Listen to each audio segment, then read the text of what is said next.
Hi there, and welcome to another chapter of the electric BMW 320i project. Well, like I said in the last video, the next one I do, I'm going to show you driving it. And yes, that's what's going to be shown in this video. But it took a long time. I've basically been stalled from driving it for more than 2 months. I had everything ready, had all the wheels on and everything, and I ran into a braking problem I just couldn't solve. I went to calibrate the brakes with the JevQ, and I had no pedal. I couldn't get any pressure in the brake lines, and I went through a lot of different things, and finally I solved it. It had to do with the new disc brakes I put in the rear. The calipers just weren't quite set right, and the way the bleed nipples were set, so I had to take those off and twist them around and get them so that I could bleed all the air out of those calipers. And once I did that, I got brakes and I could calibrate the transducer, and so everything was ready to go. And then I found I had a problem with my contactor box. Some of the contacts had fused because the JevQ had done something weird, and I still haven't figured out what that did, but I had to build a new box to contact, and I put that in the trunk. But after I got all that, I was then able to drive the car, and it drove really well. In fact, it did something even beyond driving, so we'll see that and talk about that later. I have another video I'll be doing very shortly showing all these issues I've been going through in the last 2 months. But for now, this one is just about driving the car, so take a look. Okay, here we go. First test drive. Gonna see a lot of video.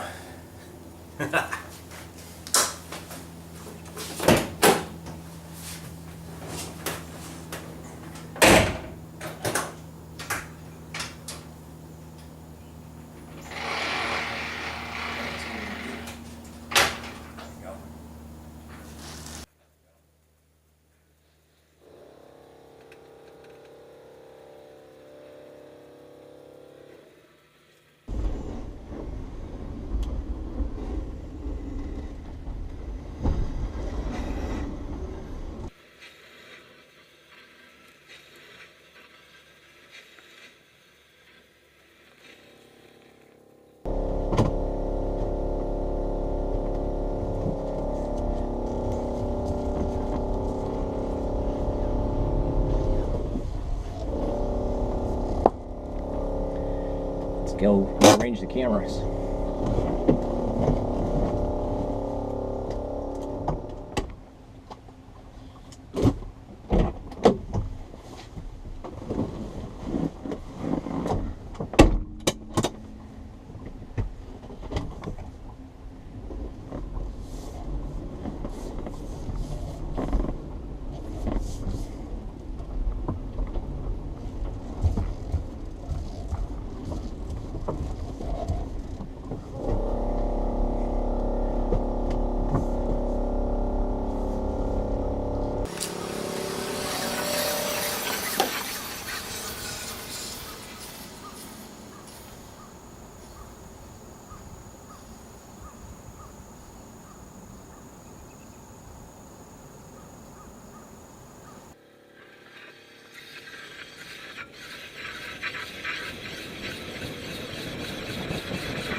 All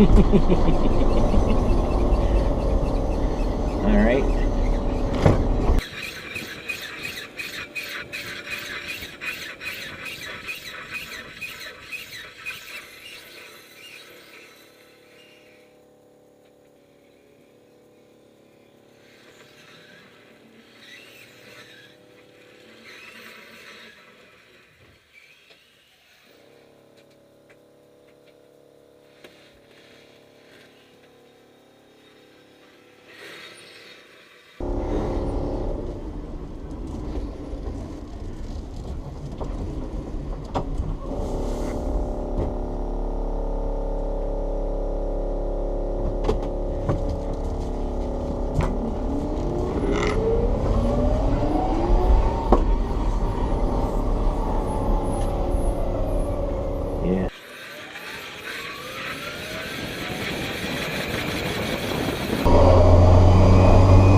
One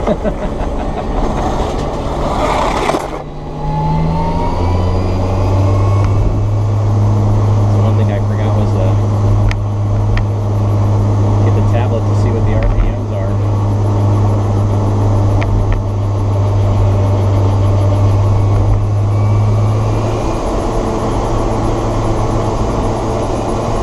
That's 30 miles an hour.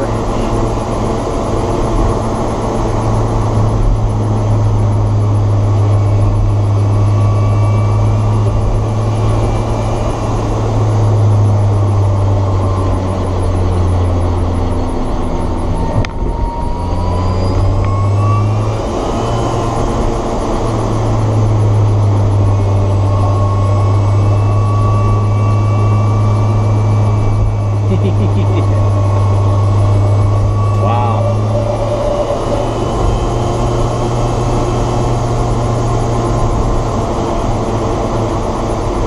It's working.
That's not good. Shit.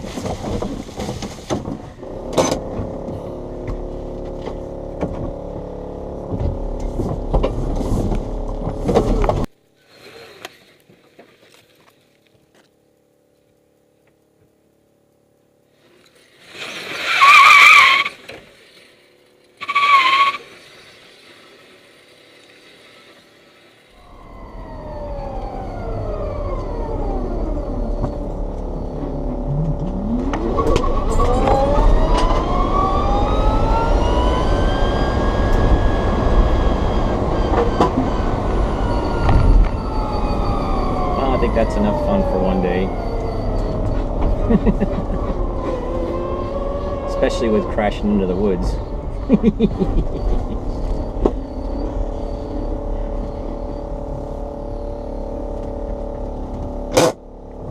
Make sure you don't move.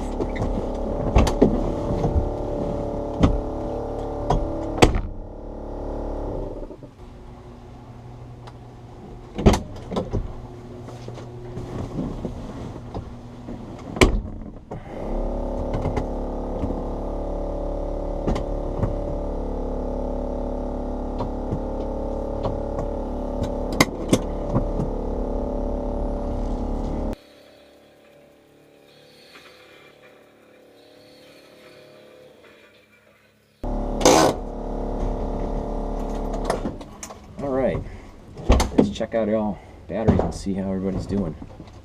Looks like the inverter got a little warm. It's up to 30.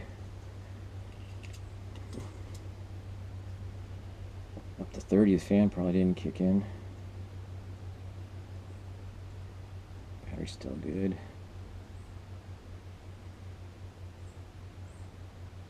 Yeah, I think that was good. Let's see.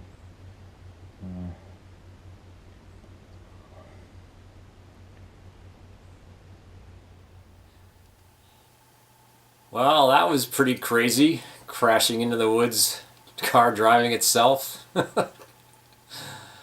I don't know what happened there. I do know that it was because, I jumped out of the car to get the tablet because I wanted to see what was going on. And I didn't put on the emergency brake, and I probably left it in gear. Although, I've had that in the garage on jack stands and working on it, I had it in gear with everything on and never saw that ever happen. Again, I'm worried maybe the Jeff Q did something else, the throttle drifted or something. But I was very lucky that that car was pointed at the woods and not at those other cars parked in the driveway, or if it was parked, pointing towards the garage, and when it got in the garage and hit the tools and the bench and everything, that would really been bad, very expensive. So just lucky this time. I have to figure out what's going on with that, but really great to see it on the road and running. It's hard to believe that's been in the garage since January 2014. It's not been out of the garage in 2 years and 10 months. And in fact, it's been up on jack stands for almost 2 years. So really great that, it's out on the road. But, you could hear there's a lot of things that need to be worked on. One of them is that vacuum pump for the power brakes. There's might be a leak somewhere, or might be adjusted not right, but it runs way too much. And the brakes also in the rear, they have some problems because those calipers, they weren't made for this car, so they don't really fit inside those 13-inch wheels. Something I'd like to address by buying some 15-inch wheels, but that's not going to happen right away. I'll just have to grind some more off of the calipers. I thought I got enough so that they weren't touching, but they still seem to be. And the brakes still aren't quite, perfect. It would stop the car, but I wouldn't want to drive on the highway with them. So I still have some more work to do there. But it's really great that car got out, and it's really moving, and it drives really well. It's very smooth. Still a little loud inside the passenger compartment, and that's because I have a lot of the parts are still not all put together inside the engine. There's a lot of pieces of metal and some insulation and other things, so that should really quiet that all down. But still, it's going to scream a lot because of that big Siemens motor, which is fine. It's an electric car, but very powerful. You can see it didn't take much to get the wheels spinning when I tried to get out of the woods. And that's the same thing in first gear. That car, you can't even really put much into it, and it starts to spin the wheels. So good though. I drove around in third gear, and it works really well there. So look for more videos of the car being driven. Again, I have a lot of stuff to do for it really gets to be a daily driver. Most of which, is that interior. You notice there wasn't a passenger seat. That's because the carpeting still isn't completely glued down, so I can put the passenger seat in, and then I also have to do something with the rear seat, cover up the battery boxes there. And, things like the heater has to be installed now too. It's about that time of year, and still have a problem with the instrument cluster.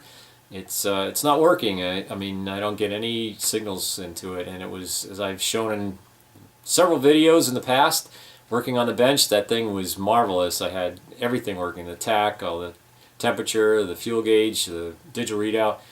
So probably just some wire that's disconnected that's not allowing to work, but that's a real pain to take that out too. So still a lot of work to do on that car, but at least it's rolling on the road, and I'm really happy about that. So again, watch for another video with all the other fun I had to get to this point. But again, thank you for watching, and we'll catch you later.